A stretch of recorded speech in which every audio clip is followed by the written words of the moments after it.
Hello everyone. Today let's solve the problem find median from the data string. Problem number 295, right? So find median from the data string. So what the question states here, we are given a stream of integers. You can clearly see here, we are given a stream of integers here. We have to design a data structure to efficiently add the number and return the median. That's all we have to do. So we have to, what we need to do again, we have to design a data structure. This is a design problem basically, right? So we have to design a data structure to efficiently add the numbers and return the median. So that's what we need to do. If within the find median, this one within the find median method, so if the number is odd, then we have to return the middle value. If the number is even, then we have to return the average of two middle values. Just keep this in mind, this is important, right? So if the number is odd, then we have to return the middle value, and if the number is even, we have to return the average of two middle values, right? So that's what we need to do in the find median. So see here, um, find median and the add num methods. So for these two methods, the return value is always null. So we don't have to return anything within the add num as well, add num method as well. We are just adding the number. We don't have to return anything, right? And also this one, this is the initialization. This is the initialization part, right? So median finder. So this one, the return value is null as well for this one. So only uh, for the method find median only, we have to go with the return value number basically, right? Return value integer or the number int. So this one, see here, uh, this one null. So everything is null except where they have mentioned numbers here. See, where they have mentioned this one, what do we call find median? Basically, you can clearly see the fourth one. See, the fourth one, yeah, find median of this one, 3, 1.5. So sorry, find median of this one, yeah, 1.5, and again the find median of this one, empty array. So this is 2.0. All other return values are null basically, right? So let's do one thing. Let's discuss the approach followed by the complexities, and then let's write the code. Let's consider the same first example here, this one, right? So here, this is the approach. Let's simulate with this example. First what we'll be doing here. Let's go with the add num of one. Let's go with the add num of one. Just give me a second. Yeah. Here let's go with the add num of one. So here, where is add num of one?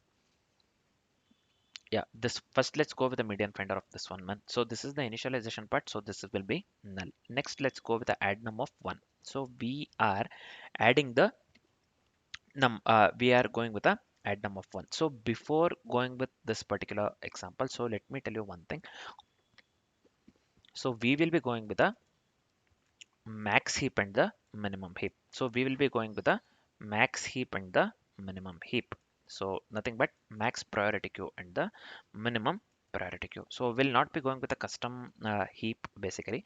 So we'll be going with a maximum priority queue and the minimum priority queue, right? So just keep this in mind. So we'll be going with the approach maximum priority queue and the minimum priority queue.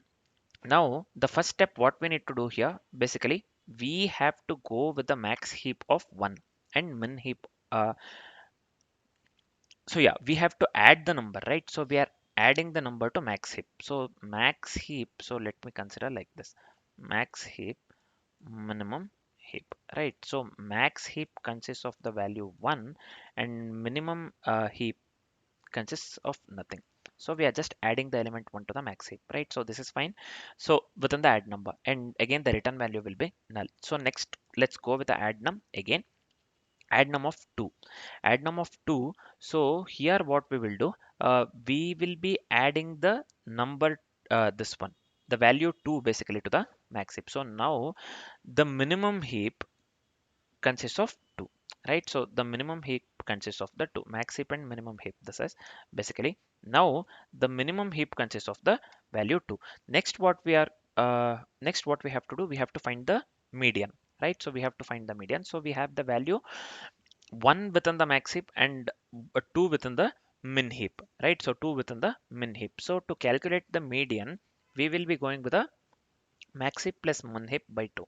So nothing but here 1 plus 2 by 2. So this will be 3 by 2, nothing but 1.5. So 1.5. So the return value of the find median method is this one number or the integer int, right? So here we are going with the find median. So this the previous method, it was null itself. For the previous add num method, it was null itself because the return value of the add num is null. So I didn't mark here, so let me mark. So now we are going with the find median of find median, right? So basically we are going with the find median.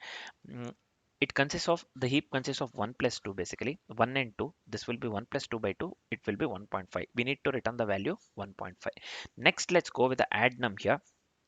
Add num of we have to add 3. We have to add 3. So now what happens, max heap consists of the value 1 and min heap consists of the value 3. Min heap along with the 2, min heap consists of the value 3. It will be max heap consists of 1 and min heap consists of 2 and 3, right? So we have to rebalance max heap. We have to rebalance max heap. So what happens here, we have to rebalance. So max heap becomes this one 2 comma 1. Max heap becomes 2 comma 1 and min heap becomes 3. Min heap consists of, so this is nothing but colon, just consider this one as colon. Min heap nothing but 3 here, right? So min heap consists of the 3. We are just rebalancing here.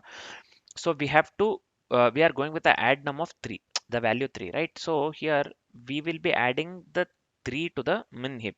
So we need to rebalance. So for rebalancing purpose, we will be going with the 2 comma 1 within the max heap, and the minimum heap consists of the this one value 3. Minimum heap consists of the value 3. So this is fine. So finally let's go with the find median method. Here find median method, we have to return the top of the max heap, right? So we have to return the top of the max heap. So now this consists of the 2 comma 1 and this consists of the 3, right? So this is fine. uh yeah, now we have to go with the find median of so the return value will, again the return value will be null, right? So let's go with the final one, find median. Find median here. So to find the find median, now we have the odd numbers, right? So we have three numbers. We have three numbers, right? So we have to return top of the max heap. We have to return the top of the max heap when we have the odd number. So here we will be returning 2.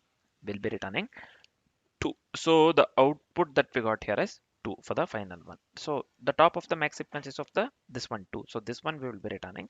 So this will be 2, 2.0 in simple terms, right? So here see 2. This is how we got the output 2.0 or 2, right? So this is fine. So this is how we got the output. 3 times null, 1.5 null and 2.0, right? I hope the concept is completely clear, man. We are just going with the min heap and the max heap. We're just going with min heap and the max heap, right? So let's do one thing now. First let's go with the max heap. uh, sorry, before writing the code, let me do one thing. So we are done with the approach part, right? So let's discuss the complexities and then let's write the code, man, right? So just give me a second here. Yeah, so here we have add num and find median method, right? For the add num, the time overall time complexity would be because of logarithmic n. So why it is because of logarithmic n? Because due to the heap insertions and balancing, right?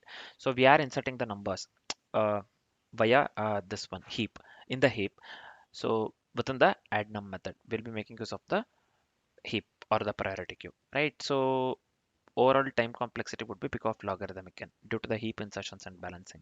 So let's go with the find median method, this one. So time complexity would be because of 1. So the time complexity would be because of 1 because we are going with a constant time for the peak, right? So this you'll get to know when we write the code. Basically, we'll be making use of the peak operation that is provided by the PQ or the priority queue. So overall time complexity would lead to big of 1, right? So so this is the time complexity for the two methods, add num and find median. So what will be the space complexity? Space complexity would be big of n. So why it would be big of n? Because we will be storing all the elements on two heaps, nothing but the min heap and the max heap. So this one, let me write max, min heap will be m itself. So we'll be making use of the two heaps for storing all the elements, minimum heap and maximum heap. So overall space complexity would lead to this one, big of n, big of n. right? So the time complexity and the space complexity for the code that we'll be writing in the future would be this one. Time complexity will be big of log n and big of 1 for the add num and find median methods respectively, and big of n uh, is the will be the space complexity for the code that we'll be writing in the future, right? So I hope the complexities part is completely clear, along with the approach and the along along with the approach. As we are completely familiar with the approach and the complexities, we are good to write the code. Let's start writing the code, right? So here, as I have said, so we will be making use of the max heap and the minimum. Right, so max heap to store the smaller half and minimum heap to store the larger half. We have seen this one in the approach. Let's make use of the max heap first. So I'll just go with the maximum priority queue, nothing but maximum priority queue, right? So maximum priority queue. So this one will be integer max heap, right? Maximum heap. So this is fine. The next thing is we will be going with a minimum heap to store the larger half, nothing but here. Let me go with private. Let me copy priority queue here. So this one will be again integer.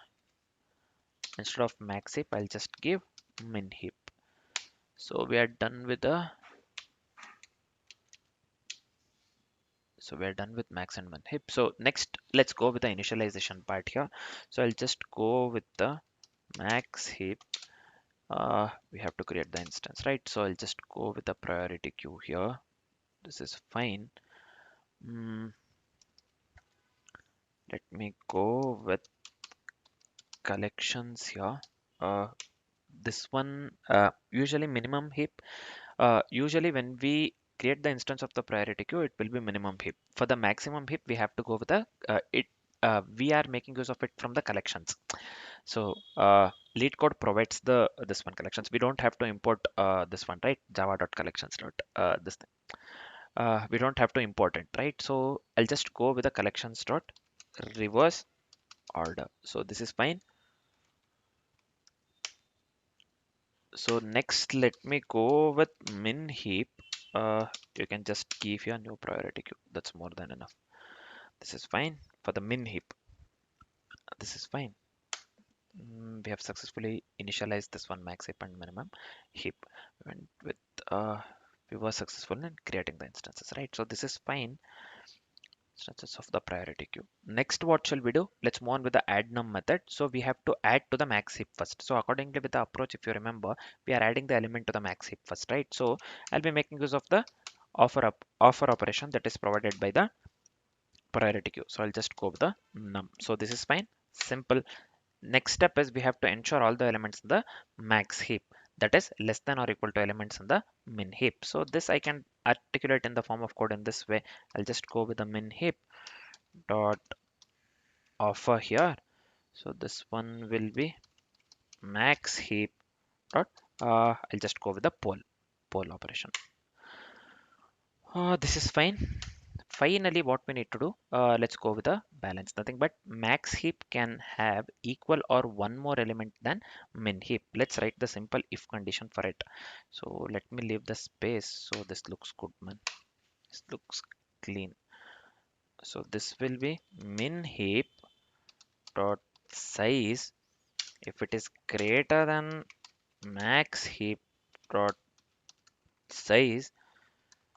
So what we are doing here, we are going with a balance. If you remember, in the third step or the final step, so we were having the two elements in the min heap.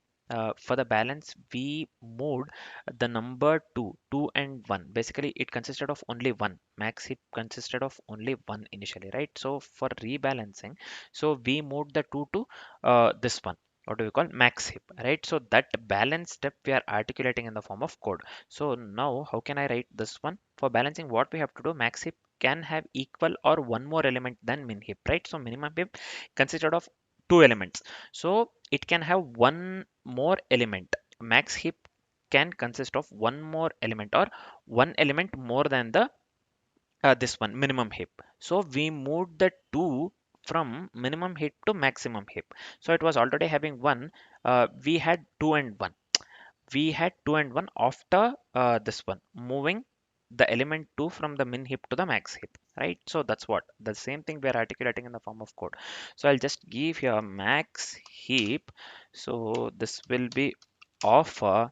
So this one will be min heap dot poll. So this is fine.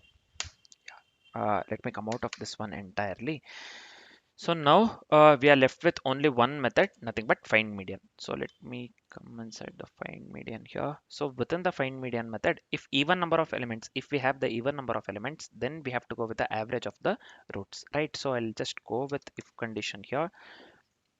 If max heap dot size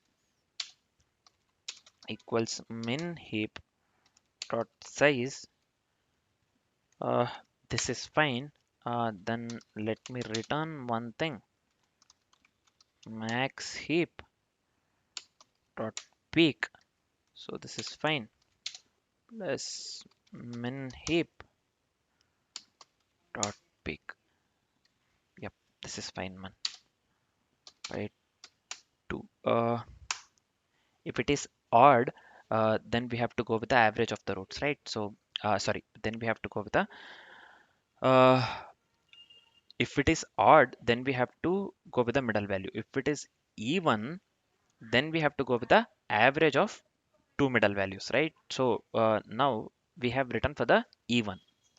We are going with the average of two middle values. So then if it is odd, what we need to do?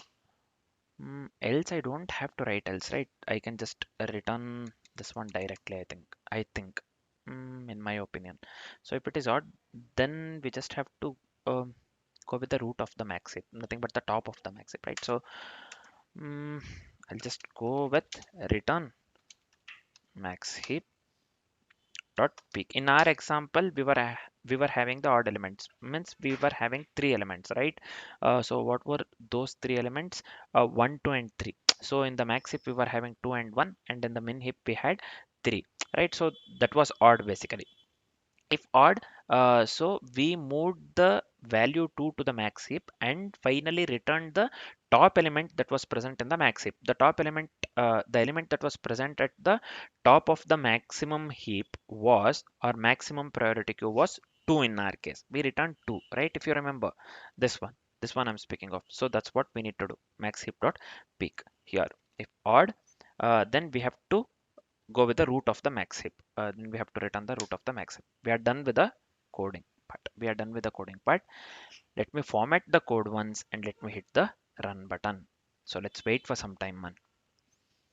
So this has to be capital H. Line number 23. Line number 23, right? So here this will be capital H. This is fine.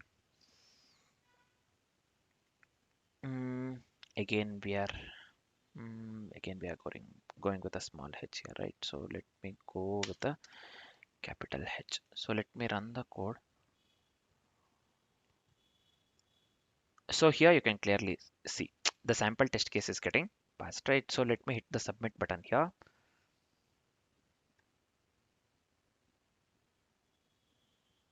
So you can clearly see here all the test cases are getting passed. Means the code works absolutely correct in this case, right? So the code works absolutely correct in this case, right? So I hope the solution part is completely clear along with the approach and the complexities. For now, this is it. Thanks for watching, guys.